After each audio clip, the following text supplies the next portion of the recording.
السلام عليكم ورحمة الله وبركاته. بسم الله الرحمن الرحيم. الحمد لله رب العالمين والعاقبة للمتقين والصلاة والسلام على رسوله الكريم أما بعد. قال الله تعالى في القرآن العظيم وفي الفرقان المجيد: أعوذ بالله من الشيطان الرجيم. بسم الله الرحمن الرحيم. ظهر الفساد في البر والبحر بما كسبت أيدي الناس ليذيقهم بعد الذي عملوا لعلهم يرجعون. صدق الله العظيم. وقال نبينا محمد صلى الله عليه وسلم: اللهم حما علينا ولا علينا، وقال كما عليه الصلاة والسلام. قالوا سبحانك لا علم لنا إلا ما علمتنا إنك أنت العليم الحكيم. எல்லா புகழும் அல்லாஹ் ஒருவனுக்கே உரித்தாகட்டும். நபிகள் நாயகம் ஸல்லல்லாஹு அலைஹி வஸல்லம் அவர்களின் மீது, அவர்களுடைய குடும்பத்தார்கள் மீது, அன்னாருடைய வாழ்க்கை வழிமுறைகளை பின்பற்றிய சத்திய சஹாபாக்கள், தாபியீன்கள், தபா தாபியீன்கள், நாதாக்கள், ஷுஹதாக்கள், வலிமார்கள், நல்லோர்கள் அனைவரும் மீது அல்லாஹ்வின் அன்பும் அருளும் என்றென்றும் என்று நிலவட்டுமாக என்று பிரார்த்தித்தவனாக இந்த வார்த்தையை துவங்குகிறேன். ஆமீன். அல்ஹம்துலில்லாஹ். உயிர் தரும் அபாயத்தை விட இறைவன் தரும் அபாயமே என்ற தலைப்பில் நான் கொண்டு வந்துள்ள செய்திகளை முழுவதுமாக எடுத்துரைக்க வல்ல நாயகன் எனக்கு தௌஃபீக் செய்யட்டும். கண்ணியத்திற்கும் மிகுந்த மரியாதை குறித்தான் அல்லாஹ்வின் மின் மக்களே, ஒவ்வொரு வாரம் வெள்ளிக்கிழமை முதல் 15 நிமிடம் உள்வழிவாசல் காலியாக அமைதியாக இருக்கிறது. ரத்தின சுருக்கமாக சொல்வதாக இருந்தால் சோற்றை பார்த்துத்தான் பேச வேண்டிய நிலைமை. கடைசி நேரத்தில் மக்கள் வருகிறார்கள், என்ன பேசினார் என்று ஒன்றும் புரியாமல் கலைந்து செல்கிறார்கள். அல்லாஹ் அவர்களுக்கு ஹிதாயத் தரட்டும். வரக்கூடிய வாரங்கள் இந்த சமுதாயம் பின்னடைவு சந்திப்பதற்கு காரணமே ஜும்மாவை தவிர்ப்பது. வரும்பொழுது ஒரு நிகழ்வை பார்த்தேன். ஒரு முசல்மான், கலிமா சொன்ன ஒரு முசல்மான், தொழுகைக்கு நான் புறப்பட்டு வருகிறேன். அவர் ஜும்மாவை மறந்துவிட்டு சினிமா பாட்டை கேட்டுக்கொண்டு நடந்து செல்கிறார். நவுதுபில்லாஹ், அல்லாஹ் பாதுகாக்க வேண்டும். இந்த சமுதாய பின்னடைவை சந்தித்ததற்கு காரணம் ஜும்மாவை அவமதிப்பதாகும். மேலான பெருமக்களே, உலக வரலாற்றுகளில் நாம் நிறைய நிகழ்வுகளை பார்த்திருக்கிறோம். எத்தனையோ நிகழ்வுகள் கடந்து வந்த பாதைகளை நீங்கள் பார்க்கின்ற பொழுது, குறிப்பாக புயல்கள் வீசுவது என்பது அது ஒரு இயற்கை, அது ஒரு யதார்த்தம். அல்லாஹ்வுடைய உலக படைப்பு, அது ஒரு அமைப்பு. இப்படி கடந்த கால கட்டங்களில் நாம் பார்க்கின்ற பொழுது அந்த புயல்களுக்கு பெரிதாக பெயர்கள் வைக்க மாட்டார்கள். நீங்க 1400 வருஷத்துக்கு முன்னாடி கொஞ்சம் முன்னாடி போய் பார்த்தீங்கன்னா ரசூலுல்லாஹ் காலத்துல அந்த புயல்கள் பேர்லாம் கிடையாது.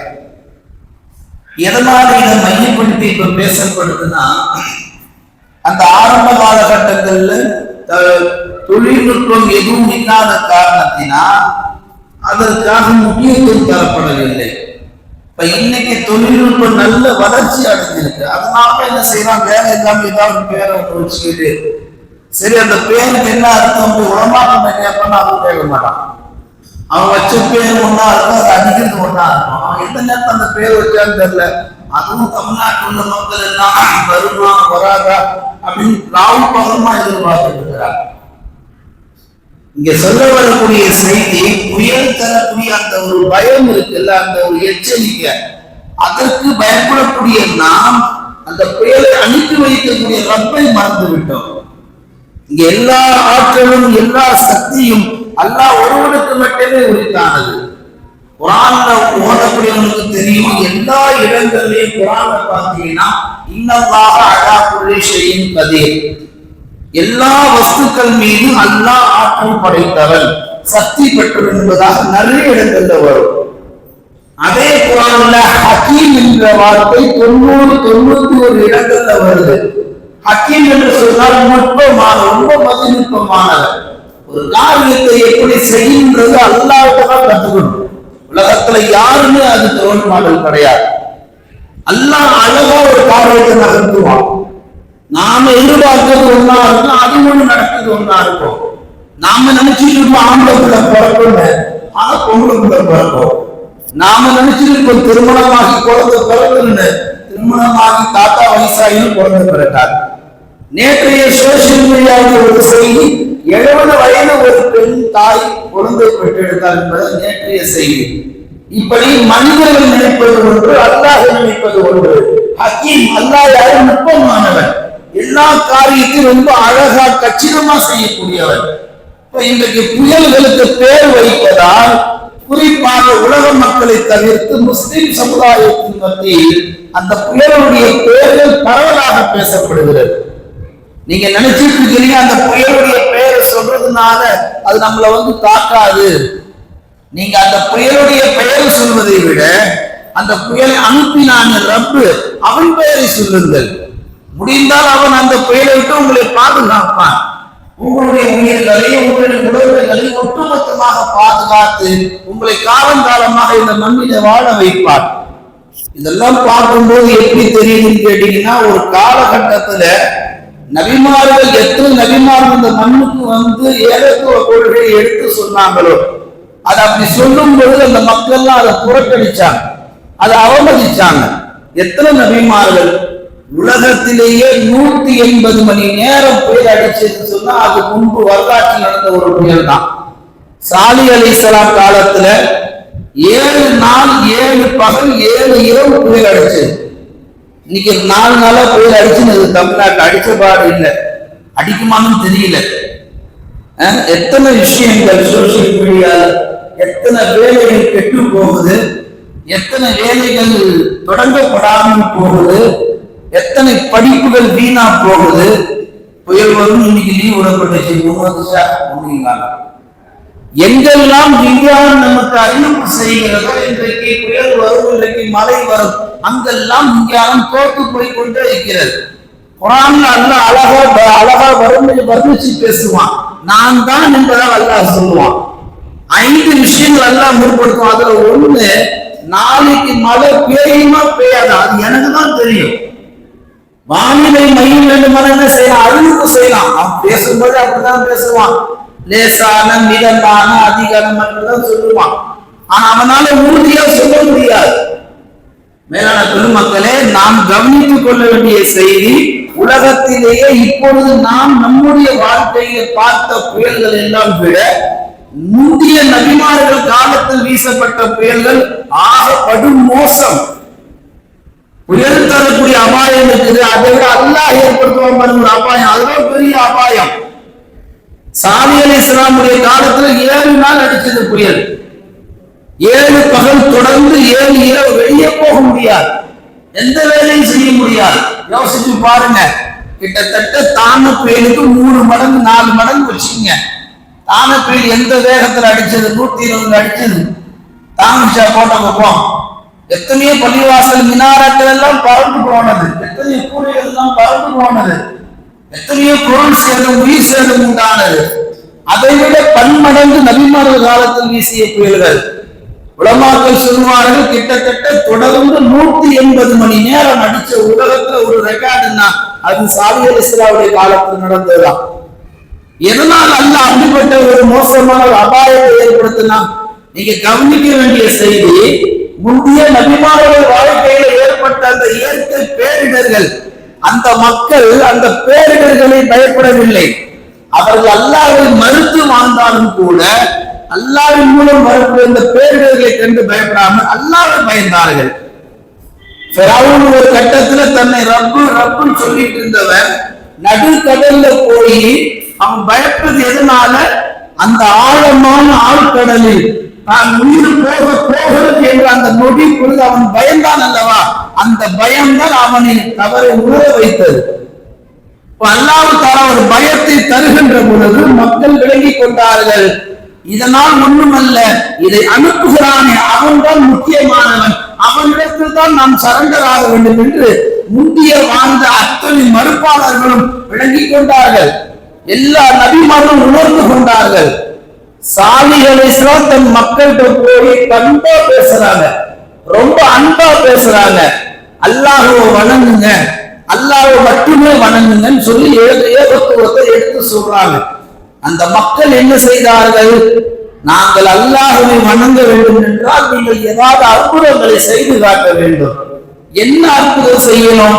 அந்த மக்கள் கேட்டார்கள், நீங்க நபி என்று நாங்கள் நம்புவதற்கு ஏதாவது ஒண்ணு செய்யுங்க.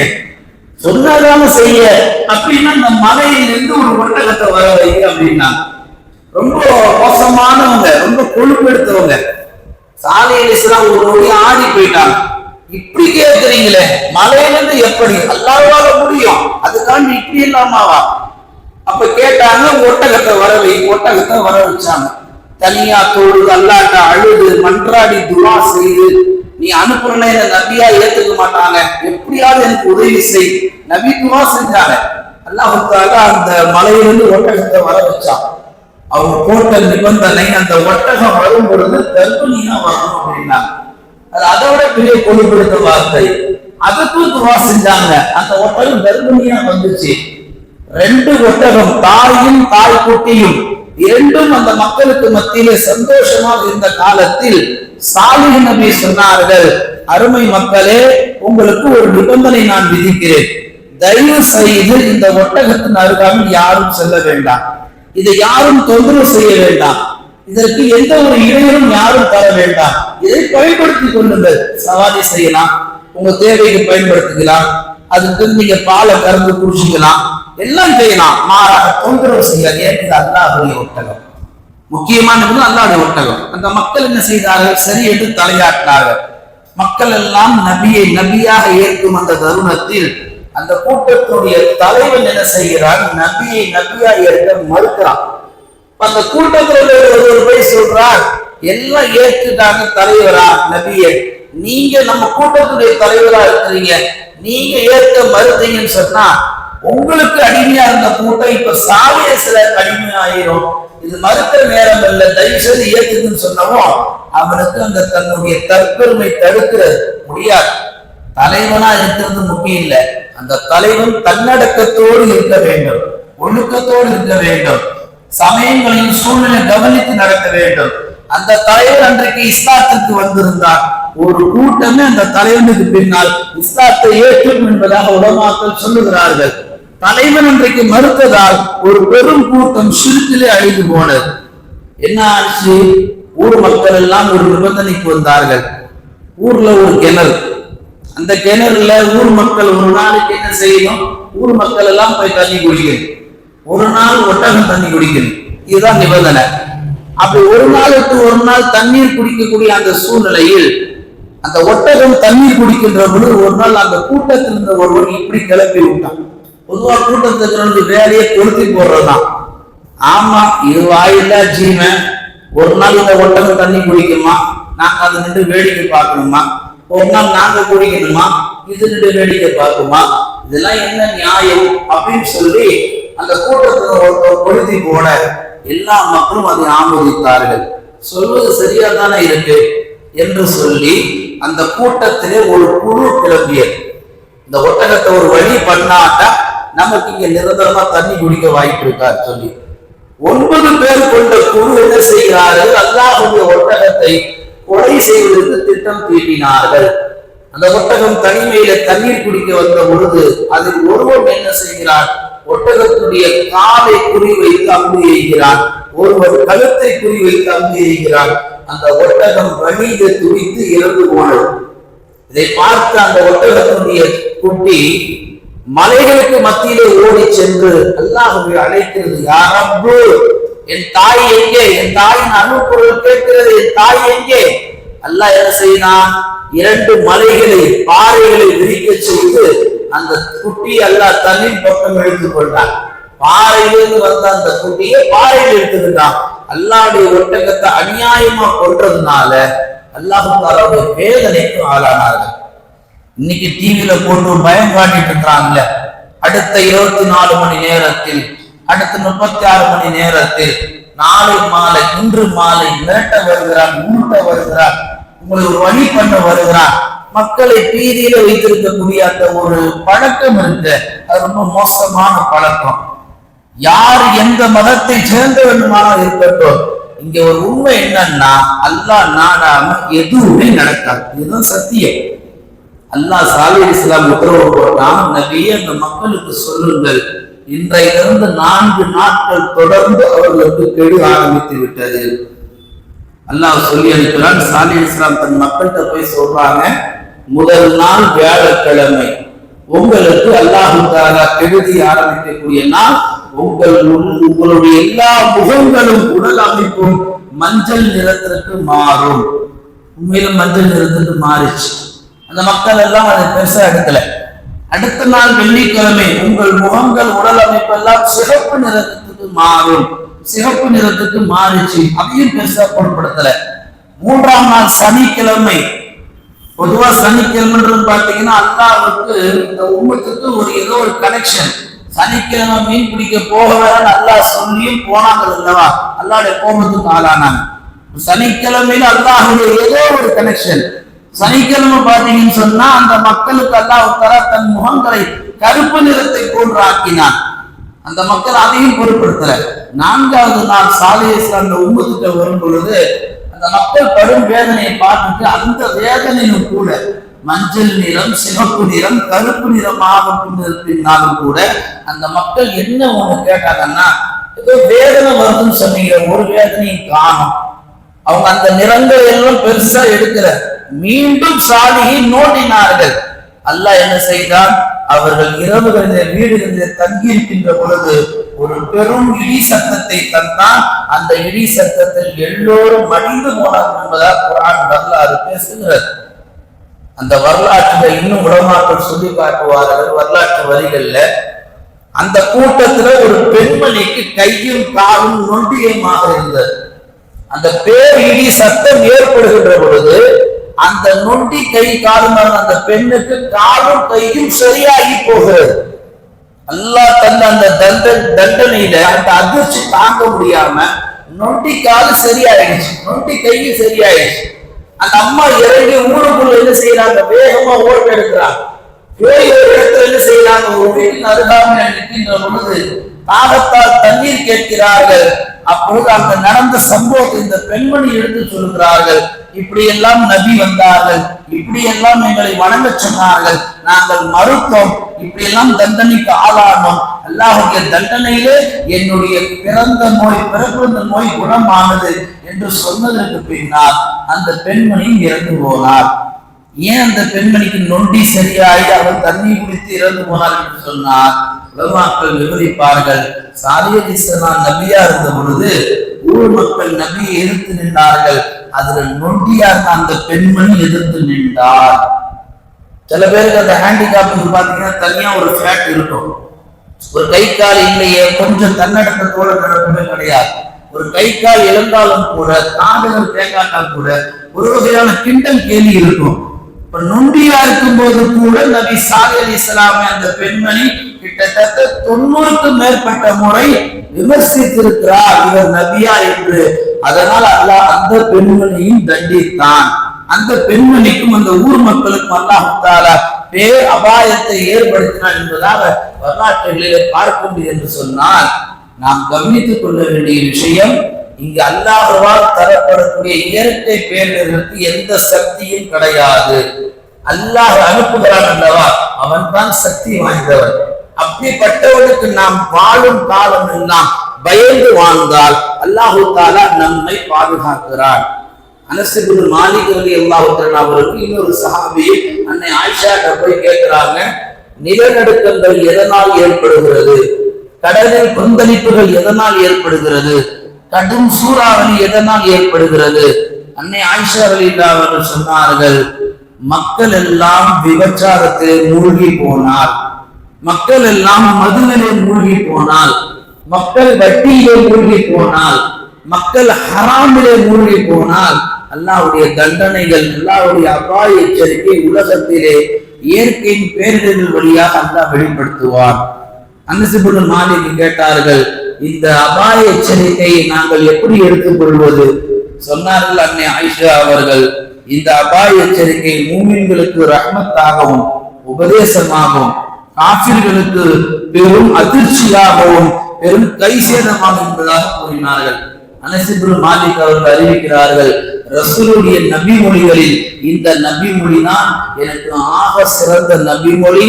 இந்த நபி மொழியை கேட்டதற்கு பின்னால் தான் நான் புத்துணர்ச்சி பெற்றேன் என்பதாக அனஸ் இப்னு மாலிக் அவர்கள் அறிவிக்கின்றார். சொன்னால் இந்த ஹதீஸின் வழியாக அன்னை ஆயிஷா அவர்கள் சொல்ல வருவது, நாம் அவ்வப்போது நவம்பர் டிசம்பர்களிலே இயற்கை பேர்களை கண்டு பயப்படுவதை விட அதை அனுபவனை கண்டு வாழ்நாள் முழுக்க பயந்தால் அல்லாஹ் நம்மை எல்லா காலத்திலும் பரிபூர்ணமாக பாதுகாப்பான், எந்தவித ஆபத்துக்கு அல்லாஹ் நம்மை உள்ளாக்க மாட்டான் என்பதாக இந்த வரலாற்று சான்றுகள் நமக்கு பாடமாக படிப்படியாக இருக்கிறது.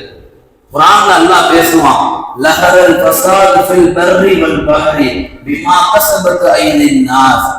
பூமியிலும் கடலிலும் தரையிலும் குழப்பம் ஏற்பட்டது, அது தன்னால் வந்ததல்ல, உங்களால் வந்தது என்பதை அல்லாஹ் குர்ஆனிலே பேசுகிறார். அது நீங்கள் செய்த கரங்களின் காரணமாக, நீங்கள் செய்த தீங்கின் காரணமாக.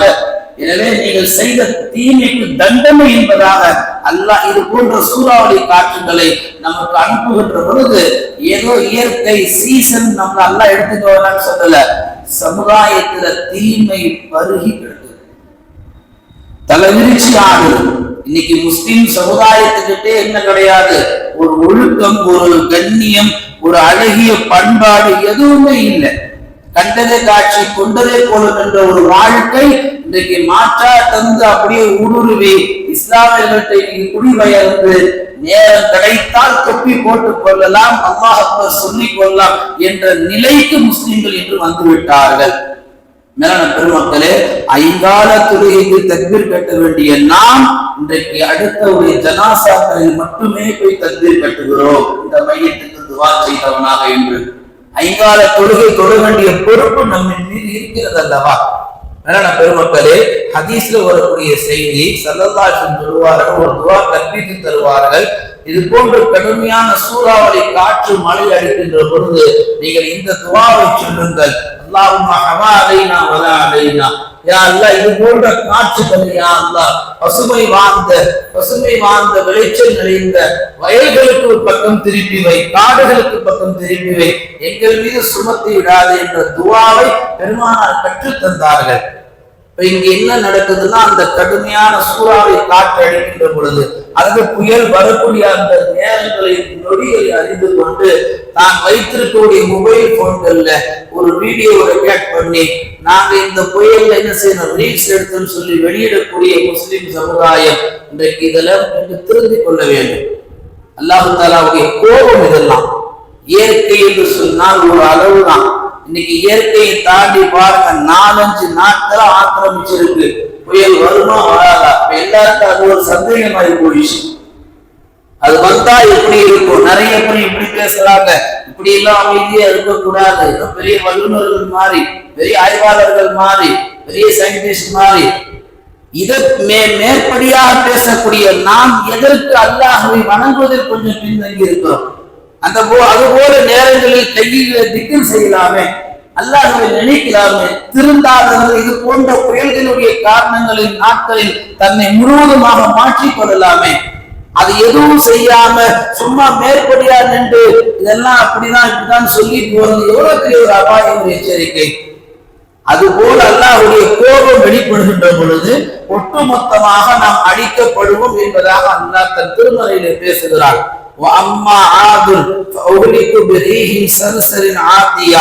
அல்லாஹ் சொல்லுகிறான், அந்த மக்களை நான் 7 பகல் 7 இரவு சூறாவளி காற்றை கொண்டு நாம் தண்டித்தோம். அதற்கு பிறகு அல்லாஹ் சொல்லுகிறான், காலை பொழுது அடைந்தார்கள், பேரிச்ச மரங்களுடைய மரங்கள் வேர்கள் விழுந்து சாய்ந்து கிடப்பதை போன்று எல்லாம் விழுந்து சாய்ந்து கிடந்தார்கள். சமூக கூட்டத்தை சேர்ந்த அந்த மக்கள் பெரும் பெரும் மலைகள் எல்லாம் தங்கள் வீடுகளாக குறைந்து கொண்டு வாழ்ந்து வந்தார்கள். அதே சாலிஹ் அலைஹிஸ்ஸலாமுடைய உம்மத்தாக இருந்தார்கள். அவர்களுக்கு குடைச்சலும் தொந்தரவும் தந்தார்கள். என்ன செய்தார்கள்? அல்லாஹ்வையும் அல்லாஹ் நபி ஏற்க மறுத்தார்கள். அல்லாஹ் என்ன செய்தான்? 3 நாட்கள் அவர்களுக்கு கெடு விதித்தான். 3 நாட்கள் அவர்கள் அந்த மலைகளில் தங்கியிருக்கின்ற பொழுது இதே போன்ற பேரபாயும் பேர் இடி முழக்கமும் சூறாவளி காற்றும் அவர்களை பிடித்தது என்பதால் தன் குர்ஆன் அல்லாஹ் தஆலா பதிவு செய்து பேசுகிறார். நீங்க கவனிச்சு பாருங்க, நம்மள போல சாதாரண 6 அடியில கிடையாது. அவங்கெல்லாம் எல்லாம் உயரமானவர்கள், உடல் பலம் மிக்கவர்கள், நல்ல அறிவு கூர்ந்தவர்கள், நல்ல பலசாலிகள், பணம் வைத்திருக்கக்கூடிய பண முதலாளிகள். எல்லா ஆற்றலும் கொடுக்கப்பட்டும் அவர்களிடத்தில் ஒன்றே ஒன்று இல்லை, சிந்திக்கக்கூடிய ஆற்றலை அல்லாஹ் தஆலா குறைத்து விட்டார். இன்னைக்கு நாமெல்லாம் சிந்திச்சிருக்கோம்னா ஜும்மா தொழுகைக்கு வர்றோம், ஃபஜ்ர்ல இருந்து இஷா வரைக்கும் தொழுகிறோம். எல்லா சுகத்தையும் அல்லாஹ் இந்த பூமியில நமக்கு தந்திருக்கிறான். சுகங்களை அனுபவித்துக் கொண்டு அல்லாஹ்வை வணங்கி கொண்டிருக்கிறோம். ஆனா அவர்கள் சுகங்களை மட்டுமே அனுபவித்தார்கள், அல்லாஹ்வை வணங்குவதற்கு மொத்தமாக தன்னை தூரப்படுத்தி விட்டார்கள். குர்ஆன்ல அல்லாஹ் ஒரு இடத்துல பேசுவான், அவலா யரவுன அன்னஹும் இஃப்தரூன ஃபீ குல்லி ஆமின் மர்ரத்தன் அவ் மர்ரத்தைன் சும்ம லா யதூபுன வலா ஹும் யதக்கரூன். அவர்கள் விளங்கிக் கொள்ள வேண்டாமா? யார்களை? நம்மை பார்த்து அல்லாஹ் கேட்கிறார், ஆண்டுக்கு 2 முறை நாம் அவர்களை சோதிக்கிறோம் அல்லவா? எப்படியாவது அல்லாஹ் 2 டைமா நம்மளை டச் பண்ணிடுறானா இல்லையா? ஒரு கடல் வழியா, இல்ல ஒரு நிலநடுக்க வழியா, இல்ல ஒரு மலையின் வழியா, இல்ல ஏதாவது ஒரு கொரோனா போன்ற கிருமியின் வழியா, இல்ல ஏதாவது ஒரு சொல்ல முடியாத பெரும் வியாதிகள் வழியா, வருஷத்துக்கு 2 முறை அல்லாஹ் நம்மை தொட்டு விடுகிறான் என்பதாக தன் திருமலை அல்லாஹ் சொல்லி காட்டுவது எதை காட்டுகிறது? அல்லாஹ் தரக்கூடிய அந்த இயற்கையினுடைய அபாயத்தை விட நாம் அல்லாஹ் அதை தருகிறான் அல்லவா, அவனை கண்டு பயப்படும் என்பதாக அல்லாஹ் தன் திருமறையிலே அழுத்தமாக பேசுகிறான். மேலான பெருமக்களே, நீங்கள் கவனித்து பாருங்கள், எத்தனை விஷயங்கள் 1-2 அல்லாஹ் மறுக்கக்கூடிய செய்திகள். இதே மஹல்லாவிலே குடியிருக்கிறோம், இதே மஹல்லாவிலே வாழுகிறோம். எத்தனை வக்துக்கு இந்த மஹல்லாவை சேர்ந்தவர்கள் பள்ளிவாசலை நிரம்ப செய்கிறோம். சாதாரண வீடுகள்ல ஒரு நிக்கா, சாதாரண வீடுகள் ஒரு ஃபாத்தியா என்று சொன்னால் அந்த தெருவே கூட்டிடுறோம். யாரும் மஷூரா கொடுக்கறது இல்லை. போய் ஒவ்வொரு வீடா, எங்க வாப்பாவுக்கு ஜியாரத், எங்க அண்ணனுக்கு கல்யாணம், எங்க அக்காவுக்கு கல்யாணம், வீடோடா பத்திரிக்கை வைக்கிறோம், வீடோடா போய் ஜியாரத்துக்கு அழைப்பு கொடுக்கிறோம். வராதவெல்லாம் வந்துவிடுங்க. என்ன அர்த்தம்? வீடு தேடி கூப்பிட்டார்கள், கண்டிப்பா போய் ஆகணும், போலனா கோச்சுப்பாங்க. அழிந்து போகக்கூடிய மனிதர்களுக்கு அவங்க மரியாதை செய்யக்கூடிய நீங்கள், அழியாத ரப்பு உங்களை ஒவ்வொரு நாளும் 5 கால தொழுகைக்கு அல்லாஹு அக்பர், நீ செய்யக்கூடிய தொழிலை விட, உன் மனைவி மக்களை விட, உன் ஆஸ்தி அந்தஸ்தை விட, உன்னுடைய பணங்காசுகளை விட நான் தான் பெரியவன் என்று ஒவ்வொரு நாளும் 5 வேளை பாங்கும் நம்மை அழைக்கிறானே, அதெல்லாம் கேட்டுட்டு செவிடர்கள் மாறி நாம நம்ம இஷ்டத்துக்கு வேலை செஞ்சுட்டு இருக்கிறோமே, அல்லாஹ் இது போன்ற சூறாவளிகள் அனுப்பத்தான் செய்வான். அப்படி அனுப்புகின்ற பொழுது இங்கு நாம பாதிக்கப்படாட்டால் எங்கோ ஏதோ ஒரு மூலையில் ஏதோ ஒரு மஹல்லாவில் முஸ்லிம்கள் பாதிப்பு உள்ளாக்கப்படுகிறார்கள் தானே. ரசூல் ஸல்லல்லாஹு அலைஹி வஸல்லம் சொன்னார்கள், மூமின்கள் அனைவரும் ஒரு உடலை போன்று, ஒரு உடலில் எங்காவது வலி ஏற்பட்டால் எப்படி எல்லா உறுப்புகளும் செயலிழந்து போகுதோ, அது போன்று மூமின்களுக்கு எங்காவது அடிபட்டால் எல்லா மூமின்களும் கவலைப்பட வேண்டிய தருணம் இது. அல்லாஹ் குர்ஆன்ல இன்னும் சொல்லுவான், இவர்களுக்கு முன் எத்தனையோ தலைமுறைகளை நாம் அழித்திருக்கிறோம் என்பதாக குர்ஆனிலே தெளிவாக பேசுகிறார். குர்ஆனை எடுத்து தயவு செய்து படியுங்கள். அதை படிக்கின்றவர் தர்ஜுமாவை படிக்கின்ற பொழுது அழுத்தமா படிங்க. சும்மா மேலோட்டமா படிக்காதீங்க. அல்ஹம்துலில்லாஹி ரப்பில் ஆலமீன், அனைத்தையும் படைத்த ரட்சகனாகிய அல்லாஹ் இப்படி வாசிக்க வேணாம். ஒரு கம்பீரமா படிங்க. குர்ஆனுடைய தர்ஜுமா கம்பீரமா படிக்கும் போது உங்கள் உள்ளத்துல தக்வா பிறக்கும், உங்கள் உள்ளத்துல ஒரு பயம் உண்டாகும். நீங்க அந்த கம்பீரத்தோடு படிக்கின்ற பொழுது அல்லாஹ் அந்த குர்ஆனின் வழியாக உங்களுக்கு மிகப்பெரிய மாற்றத்தை உண்டு பண்ணி தருகிறான். மேலான பெருமக்களே, வரலாற்றிலே சில நிகழ்வுகளை பார்க்க முடிகிறது. நைல் நதி உலகத்திலே மிகப்பெரிய நதி. ஒரு காலகட்டத்தில் அது வற்றி போகின்ற பொழுது உமர் இல்லாட்ட போய் ஒரு சஹாபி முறையிடுறார்கள். உமர் இல்லா என்ன செய்தார்கள் தெரியுமா? சாதாரண ஒரு காகிதத்துல சின்ன வார்த்தைகளை எழுதி அனுப்பினார்கள். என்ன எழுதி அனுப்பினார்கள்? நீர் நீராக இருந்து நீர் அல்லாஹ்வுக்கு கட்டுப்படாமல் இருந்தால் நீ ஓடுவதை நிறுத்திக்கொள். நீ ஓடாத. நீ நீரா இருந்தா நீயா இருந்தா நீ ஓடாத. நீர் நீராக இருந்து அல்லாஹ்வுக்கு கட்டுப்படக்கூடியவனாக இருந்தால் நான் சொல்லுகிறேன், அந்த அல்லாஹ்வுடைய பெயரை கொண்டு நீர் ஓடு என்பதாக உமர் அவர்கள் கடிதம் எழுதி அனுப்பினார்கள். அந்த கடிதத்தை போய் வாசிக்கலாம் இல்ல, எடுத்துக்கொண்டு போய் நைல் நதியில் தான் வீசினாங்க. அந்த எழுத்துக்கு மரியாதை அல்லாஹ் தந்தான். ராபியத்துல் பஸ்ரியா என்று சொல்லக்கூடிய ஒரு இளம் அவுலியா இறைநேசர் பெண்மணி, அவர்கள் வாழ்ந்த காலத்தில் நைல் நதி வற்றி போகின்ற பொழுது அவரிடத்தில் போய் முறையிட்டார்கள். அவர்கள் ஒன்றும் செய்யவில்லை. இவர்களாவது கரங்களில் எழுத்துக்கள் மூலம் எழுத்து அனுப்பினார்கள். ராபியத்துல் பஸ்ரியா தன் முகத்திரையை எடுத்து கொண்டு கொடுத்து அனுப்பினார்கள். இதை கொண்டு போய் நைல் நதியில போடுங்க, அங்க அல்லாஹ்வுடைய பரக்கத்து உண்டாகும்.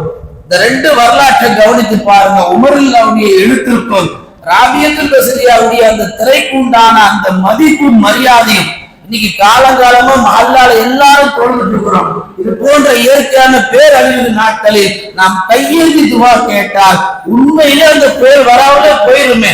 அவன் டிவில அப்படிதான் சொல்றான், எங்கேயுமே நகராம இருக்குது, ஒரே இடத்துல இருக்கு, என்ன ஆகும் தெரியல. அவன் சொல்றதும் ஓரம் கட்டிடுங்க.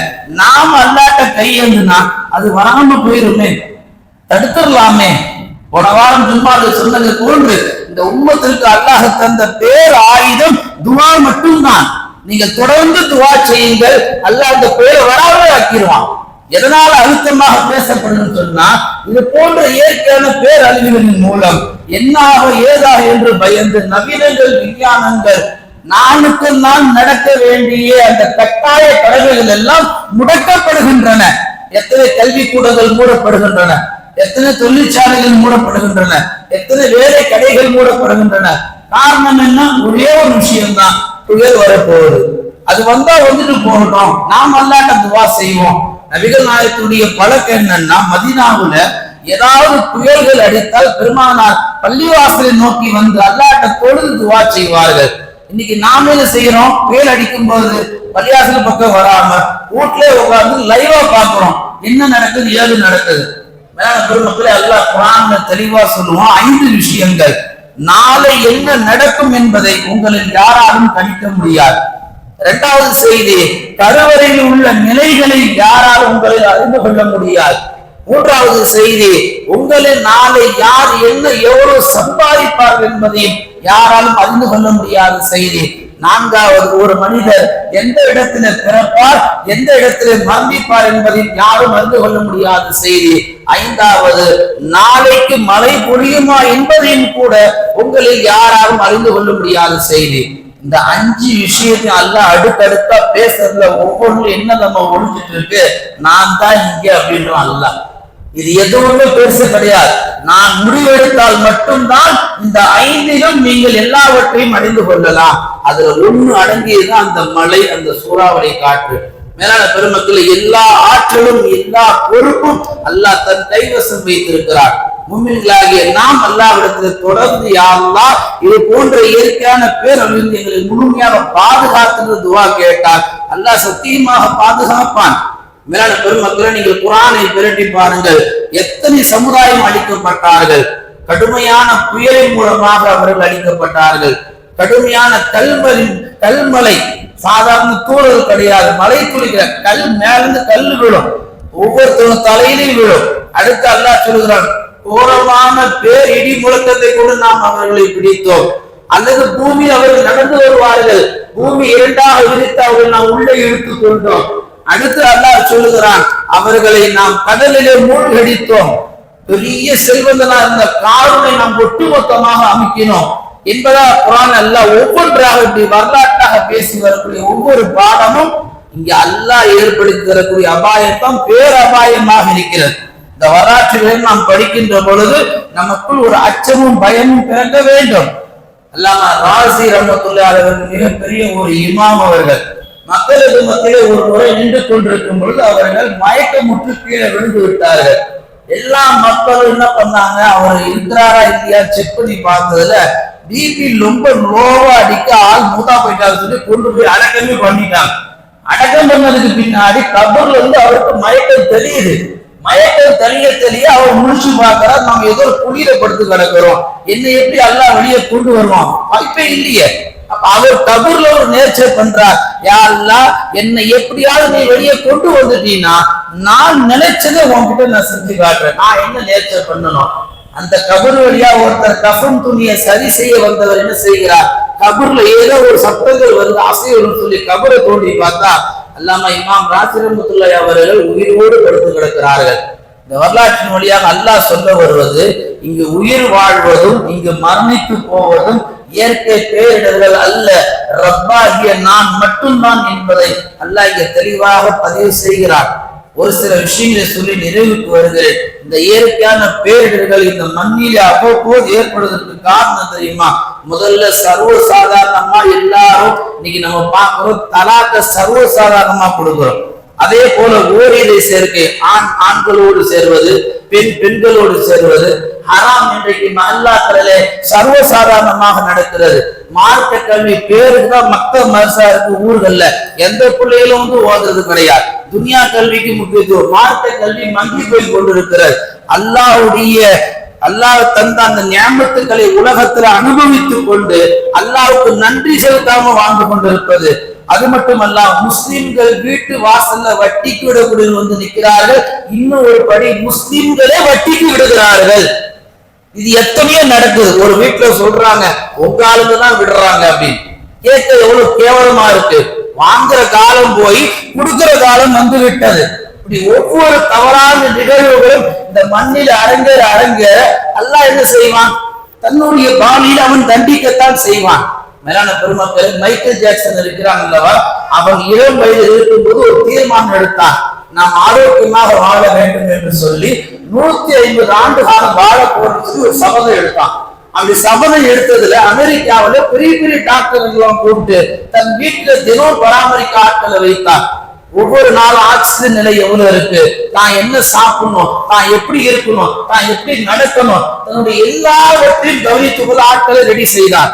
200க்கும் மேற்பட்டவர்கள் உடல் உறுப்புகளை தானம் செய்வதற்கு முன் வந்தாங்க. எல்லா வசதி வாய்ப்பை பயன்படுத்தி 150 ஆண்டு காலம் வாழ்வதற்கு முயற்சி செய்த மைக்கேல் ஜாக்சன் 50வது வயதில் அவன் இதயம் நின்று போகிறது. மரணத்தை எதிர்த்து வாழ வேண்டும் என்று முன் வந்த அவனுக்கு அல்லாஹ் 50 வயசுல ஒரு இதயத்தை பாடிட்டான். இவையெல்லாம் சொல்வதற்கு காரணம் என்ன? இங்கு வாழ்வதும் மௌத்தாகுவதும் அல்லாஹ்வுடைய நாட்டத்தில் இருக்கிறது. அல்லாஹ் தரக்கூடிய இந்த அபாய எச்சரிக்கையில் இருக்கிறது. எனவே வாழக்கூடிய முஸ்லிம்கள் இது போன்ற இயற்கையான பேரிடர்கள் வருகின்ற பொழுது அதை மையப்படுத்தி அதை உயர்த்தி அதனால பாதிப்போதும் சொல்லி நாம் அதை நினைச்சுக்கிறதை விட அதை அனுப்புகிற அல்லாஹ்வை நாம் நினைத்து வாழ்ந்தால் அல்லாஹ் நம்மை எல்லா காலத்திலும் பாதுகாப்பார். அப்படி பாதுகாக்கக்கூடிய சமுதாயமா அல்லாஹ் நம்மை ஆக்குவானாக. இன்னும் நம்மை நோக்கி வந்து கொண்டிருக்கக்கூடிய அந்த மோசமான புயலை விட்டு அல்லாஹ் தஆலா உலகத்தில் உள்ள எல்லா மக்களையும் பாதுகாப்பானாக. வாழும் காலத்தில் நமக்கு கை கால் சுகத்தை தந்து சலாமத்தோடு வாழக்கூடிய நசீபை அல்லாஹ் நமக்கு வழங்குவானாக. எதை பேசினோமோ எதை கேட்டோமோ அதன்படி அமல் செய்யக்கூடிய தௌஃபீகை வல்ல நாயகன் நம்ம எல்லோருக்கும் வழங்குவானாக. ஆமீன். وآخر دعوانا الحمد لله رب العالمين.